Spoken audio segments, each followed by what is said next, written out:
Y a propósito del anuncio que ha hecho el ministro de Economía, lo que acabamos de ver en la nota de Compunche Perú, vamos a analizar este tema con Enrique Castellanos, economista que ya se encuentra con nosotros. ¿Cómo estás? Bienvenido al programa, buenos días. Buenos días, muchas gracias por la oportunidad. No, gracias a usted por atendernos. A ver, este programa, este anuncio del ministro de Economía contempla 19 puntos, pero a grosso modo, antes de abordar cada uno de ellos o la mayoría de ellos, teniendo en cuenta el tiempo, ¿cuál ha sido su impresión? Bueno, a ver, lo primero para no empezar diciendo todo lo negativo, por lo menos saludo que haya un plan y haya un intento de tratar de reactivar, ¿no? Eso es lo positivo. Este plan con un nuevo nombre es un poquito la segunda versión del plan del ministro anterior, Cururneo, Impulso Perú, con algunas modificaciones, ¿no? Por ese lado positivo. Lo otro es, y acá volvemos a las grandes falencias del Estado peruano, es, de nuevo, yo puedo hacer lindos planes, el papel aguanta todo. El tema es ejecución, ejecución, ejecución. Vamos a tener este ministro de Economía con su equipo, tiene las capacidades políticas y gerenciales para interactuar y ejecutar con otros ministerios todas las cosas que nos está diciendo que va a hacer. Ese es el grandísimo reto y ahí es donde desafortunadamente soy escéptico, ¿no? Y entrando un poquito más en detalle de las medidas, hay medidas asistencialistas que son de relativamente rápida ejecución y fácil ejecución, y hay más medidas realmente de mejora de la gestión pública que son mucho más difíciles, ¿no?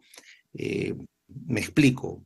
Cuando digo asistencialistas, digo, vamos a incrementar los bonos de los programas de Juntos, Pensión 65, Contigo, etcétera. Voy a fortalecer el proyecto de las ollas comunes, o voy a liberar la de tracción, las cuentas de tracción que le hemos hecho a algunas empresas.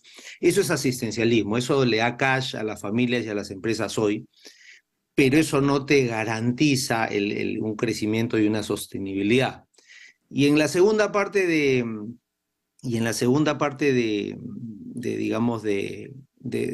parte de este plan, lo que tiene son, desafortunadamente, medidas interesantes, pero muy vagas, ¿no? Voy a impulsar el sector turismo, voy a impulsar el sector agrícola, voy a destrabar los proyectos mineros, que tenemos 10.500 millones de dólares ahí. Voy a reactivar proyectos emblemáticos tipo Chaimochicmajes. Cada una de estas cosas que te he dicho es un mundo y es un parto sacarlas. Entonces, con el desmantelamiento que hemos tenido del sector público en los últimos 18 meses, producto de la anterior administración, mucha gente ha salido o la han sacado simplemente y han llenado con personas a veces no tan idóneas, pues es difícil tener la capacidad de ejecución, la capacidad política y la capacidad de gerencia para hacer todas estas cosas que te digo, ¿no? O sea, yo te puedo escribir financiamiento de los proyectos de rápida ejecución en cada región.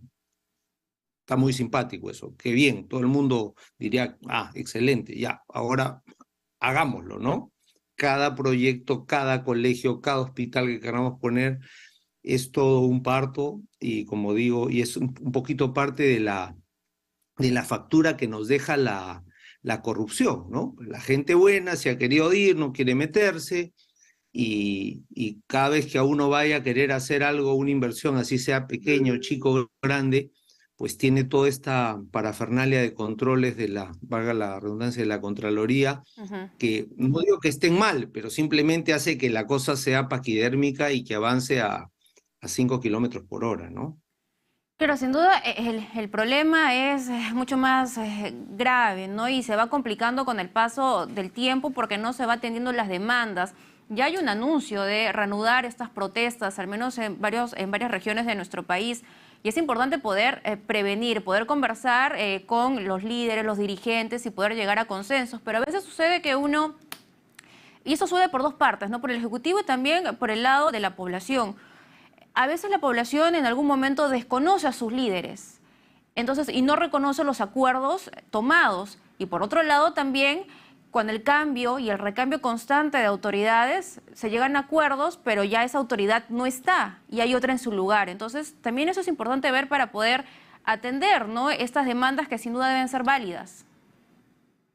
Mira, 100% suscribo lo que tú dices, ¿no? O sea, y también lo dice el ministro, la parte política es muy importante, ¿no? O sea, el reto más grande, acá estoy citándolo, el reto más grande es cómo revertir las expectativas, cómo restablecer el orden social. Eso es lo que dijo ayer en sus declaraciones.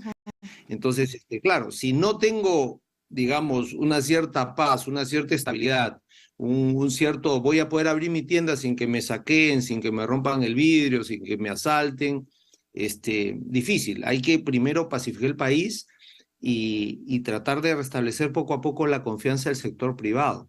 Todo lo que hace en la inversión, que es la base de un poquito el crecimiento económico, 80% es inversión privada, solo 20% es inversión pública.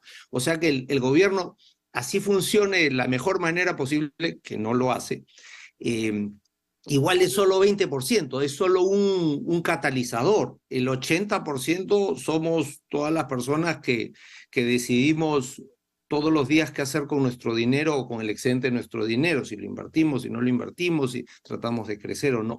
Y eso es lo que todo el mundo está diciendo, no, vamos a ver cómo viene este gobierno, quizás el 4 de enero empiezan de nuevo las revueltas y mejor no, mejor no invierto acá, me dio la plata a otro lado, etcétera, etcétera, ¿no? Entonces, esa es la parte crítica, o sea, por más buenas intenciones que estoy seguro que este ministro y su equipo tiene, si no tenemos esos cimientos, pues la casa está bien tembleque, ¿no?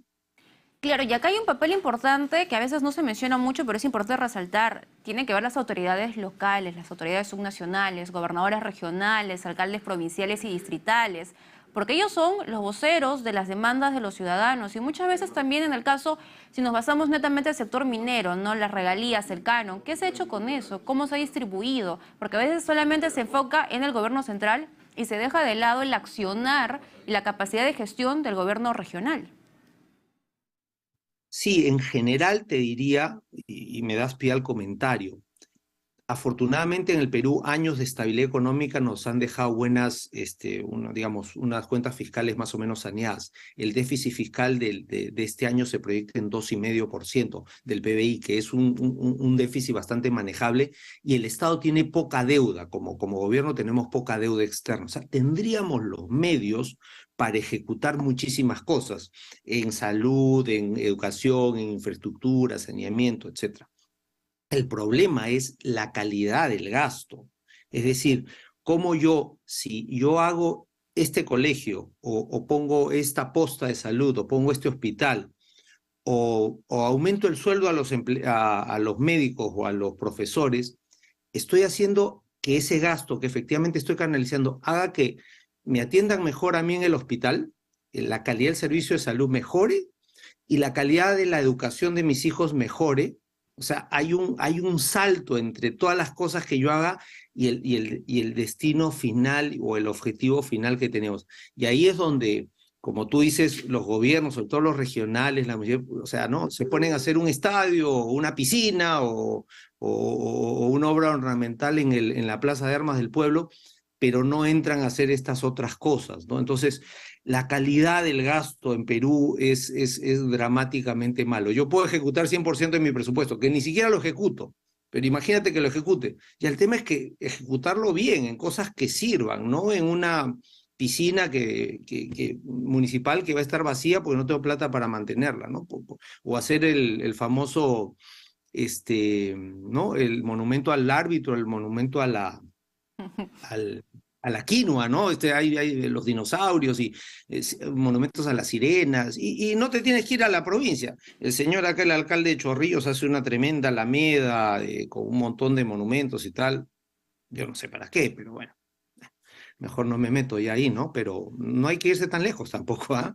Entonces, ese es el problema, la calidad del gasto, que se refiere mucho a la calidad de nuestros gobernantes y con el tema de que vemos de corrupción y tal, que nadie del sector privado se quiere meter porque después termina pues enlodado para toda la vida, ¿no? Y si ponemos en bien. cifras, mencionaste algo importante que es la corrupción, ¿no? Y basta nada más con ver que tenemos presidentes investigados por corrupción, tenemos también gobernadores regionales, alcaldes, además de otras autoridades involucradas en temas de corrupción. ¿Cuánto le cuesta a nuestro país este flagelo? Mira, tendríamos que hacer todo un estudio para realmente cuantificar y tal, pero yo te diría fácilmente de lo que el Perú puede crecer 6%, 5% por año, y lo que ha venido creciendo en los últimos años, que es un promedio de 3%, yo te diría ese 3% de crecimiento de PBI, que significaría una reducción en los niveles de pobreza de este país, yo diría que sería el costo, ¿no? 3% más o menos, que es lo que dejamos de crecer por todos estos problemas en que nos hemos metido, ¿no? Sobre todo los últimos 5 o 6 años, porque esto no viene del señor Castillo, ¿no? Esto ya viene de antes, ¿no? Yo te diría que empezó a generarse en el gobierno de entre Alan García Humala y también un poco en Toledo, ¿no? Bien, muchísimas gracias. Ha sido con nosotros Enrique Castellano. Muchísimas gracias por esta entrevista y aprovecho para desearle también un feliz año. Esperemos que sea un año mejor, un año en el que prime la voluntad y la responsabilidad. Muchísimas gracias. Feliz año. Muchas gracias. Feliz año. Hasta luego. Bien. Y a propósito de el año que viene, ¿no? Claro, esperemos que sea